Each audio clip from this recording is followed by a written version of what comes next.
Isang good news ang natanggap ng ating opisina matapos mapabilang sa new appointees ng ating Pangulo, President Ferdinand Bongbong Marcos Jr., ang dalawang bagong regional public attorneys ng Public Attorney's Office. Kaugnay po niyan, panoorin po natin ito. Ngayon po ay napakasaya ng buong Public Attorney's Office nationwide sapagkat may dalawa po na bagong itinalaga ang ating mahal na Pangulo Bongbong Marcos kapalit po ng nagretiro na dalawa naming regional public attorneys sa Region 1 at sa BARM.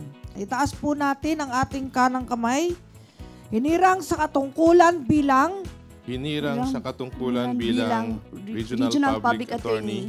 Ay taimtim na nanunumpa, natutuparin kong buong husay. Ay taimtim na nanunumpa, natutuparin kong buong husay. Chief Public Attorney Acosta, I am pleased to transmit the appointment letter of the following in the Public Attorney's Office, signed by President Ferdinand R. Marcos. Name, position, Premier D. Iwigkit Cachero Castro, Vice Honorio M. Sagsago, Mariam Gawain Mautante, Vice Ernie A. Masurong, Regional Public Attorney 5. Best regards, very truly yours, Lucas P. Bersamin, Executive Secretary. Chief Public Attorney Persida V. Rueda Acosta, Public Attorney's Office, Quezon City.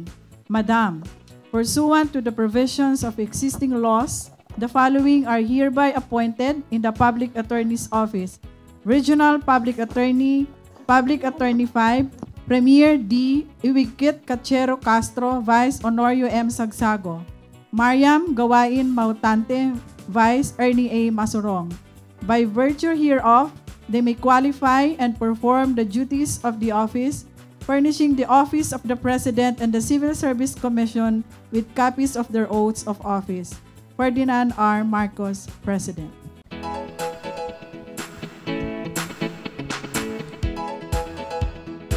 Congratulations, Regional Public Attorney Mautante and Regional Public Attorney Castro. Unang po sa lahat ay nais ko pong magpasalamat sa ating Panginoong Diyos.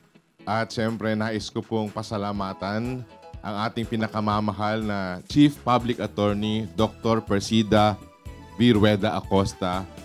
Chief, maraming salamat. Ang tangi ko pong maipapangako po, Chief, ay ang pagsunod po sa mga pulisiya ng ating tanggapan.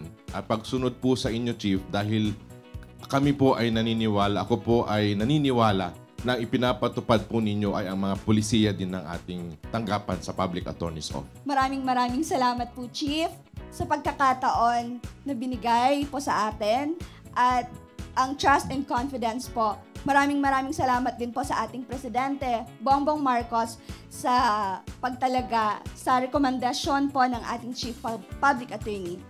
Bilang na talaga na Regional Public Attorney, tayo po ay tatalima sa mga pulisiya ng ating opisina at susunod sa mga batas ng Republika ng Pilipinas. Maraming salamat po.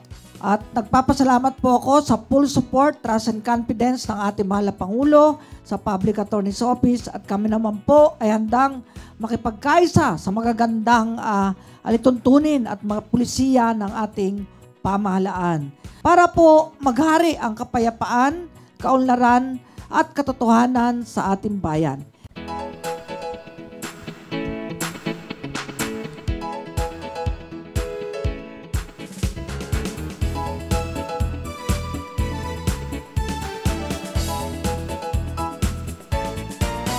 Kung minsan ay may pag-uusig, tatag ng bayan, nililigi, walang manang. Katungkulan mga kababayan ay isang blessings.